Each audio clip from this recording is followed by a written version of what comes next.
try and make this within the 10-minute thing here. So this is an abridged version of an essay I wrote in 2017 called "The Future is Disgusting." All right. I have this habit with my partner of saying something cute is gross. I don't like that I do it. It's hipster nonsense. Irony is played out. But I do it anyway because I am of a generation and a demographic that avoids the vulnerability of being dominated by a kitten.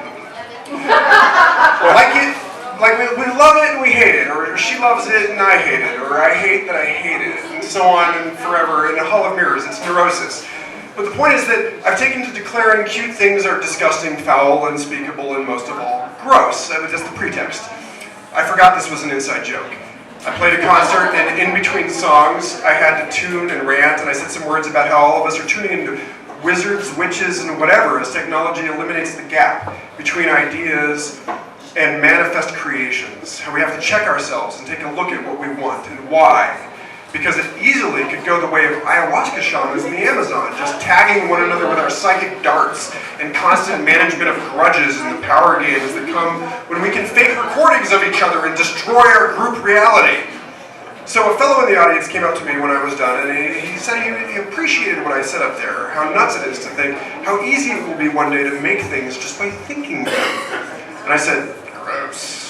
As in, I nodded in agreement and gave the widened eyes of affirmation and expected some humorous acknowledgement of some things, though transcendent in their boundary relaxing, are indeed gross.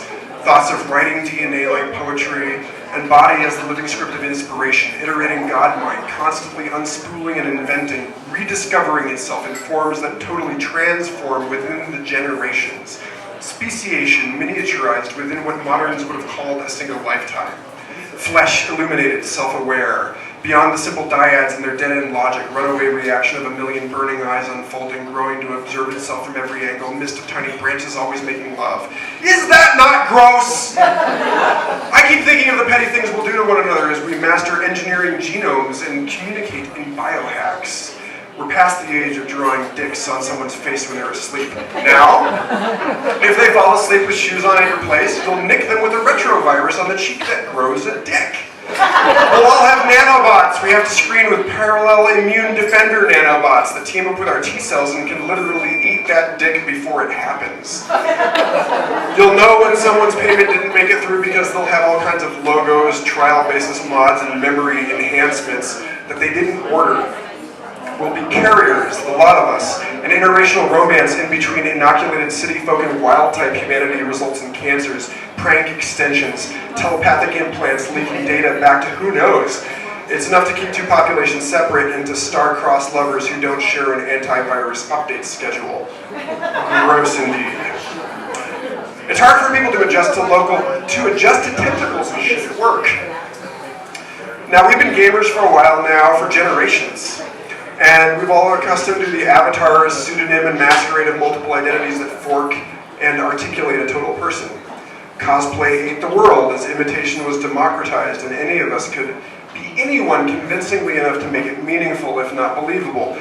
But the future's more disgusting every time I think about it. Yeah, the present's gross if you're a centenarian, the septum piercings and the butt plugs, and the biometric data stored on phones, the first 3 parent children born to married gays, etc. It used to be the case that nobody was forced to actually live through so much change. So I forgive my elders their completely reasonable future shock. My grandpa's choice to never set up email. His mid-century beliefs about drugs, women, music, and so on. But I also feel like I am already out of date at 36, imagining into a future in which my own kids communicate subvocal silent messages through temporary neck tattoos that read the muscles of their throats, and sext through light field images projected on their retinas across encrypted mesh networks. And I don't notice because I'm busy testing artificial antibodies on the CRISPR gene drive that transform my skin into a checkerboard, and or distracted by the neurolice-conducted orgasms my wife keeps tweeting me as a reward for helping out at work this week. I'm furious with her about it, but she thinks that it's funny, so I'm pulling up the documents that show a legal precedent for non-consensual erotic pleasure as a violation of the standard smart contract between 2 or more intimate adults. These visions keep me up at night. I guess that I'm old-fashioned because who doesn't love more orgasms? But just always craving blood blood sugar helped us in our prehistoric life doesn't mean that convenience stores are good for us. Satisfying every base desire only scatters us into degenerate and hungry ghosts. And when the day comes that I can think a climax into somebody 1,000 miles away, how am I going to stop myself? Exactly. In 2020, we're all congratulating one another on our sensitivity to gender politics, religion, race, etc., but we haven't seen anything yet. This planet won't have room for racists anymore, except of course among the countless dropouts living in their atavistic villages invisible to the economy, their 3D printed homes and solar-powered modesty more Amish every day when held up to the kind of living meat house I designed to be my legal guardian as soon as it's online, a house that stores my data exhalations as the copy of me, runs me faster than I run myself and tells me why I would regret one path against another, eats the air and shits my dinner, brews me beer and psychedelics in a bubbling alcove, calls me by my secret name. That shit is gross. The future that I want, the future that I believe worth living in is full of love. And love is all about relaxing boundaries. Erupting into our Italian gardens, smashing manicure taxonomies, and popping our illusions of a better life beyond constraints, love is the great trickster that reveals distinctions and imagined unity and unifies apparent opposites. To hell with definitions! It's time for you to learn, and that ensures the future will be positively gross, because as every set of paired antitheses resolves within the immanent transcendent whole, appearing as the herald of another era, nemeses are written into myth together. Warring faiths combine their efforts to create economies, and everything you loathe today is indispensably a part of who you are in truth, and who you could become if you survive and live, receptive to the gnarly lessons of reflection offered up to you by love. Someday all you hate will change.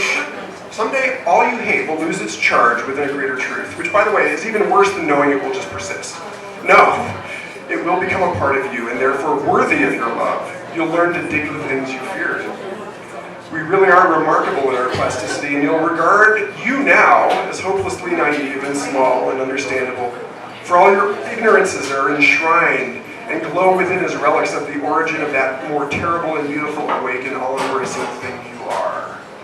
A lifeline long enough might bring us all together, cop and criminal, to fold within as saints within cupolas of the all-cathedral we become. But that's precisely bored enough to gross most living humans out completely. And they aren't wrong. Lucifer is all about that unity, erotic transformation, liberation from the prison of the body and biography, all wanting, all consuming, asking for this cosmic love to manifest in time requires sacrificing everything dear. In practice, these invasions, miracles, transgressions come to culture as seduction, as convenience, as entertainment. All of this is motivated by a pure enough desire, the urge to merge, the drive for intimacy, longing, romance. Fiber optic cables stretch across the ocean floor like reaching tentacles, desiring a connection. Beneath the full moon, all of Earth, a reef in Carl Sagan's cosmic ocean. Every new model phone is faster, higher bandwidth because language doesn't cut it.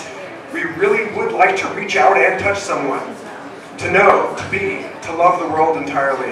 That core eroticism is fundamental to all entities that reproduce with sex. Delicious otherness? The best! So why would we not try to take this to its logical conclusion and tilt history towards being everyone in bed? Both lovers, knowing both sides of the mess. The tools that let us feel, those tools will charge with magical significance to the extent that they let us live out our own self-constructed selves. They let us out of our own constructed selves, the envelope, or hell, or temple of our isolation, and connect. This really all boils down to the same need to share. A sunset, or a peach, a great idea, or a bed. And phones just do not do this well enough yet. Absolutely. Let's hear it for Garfield.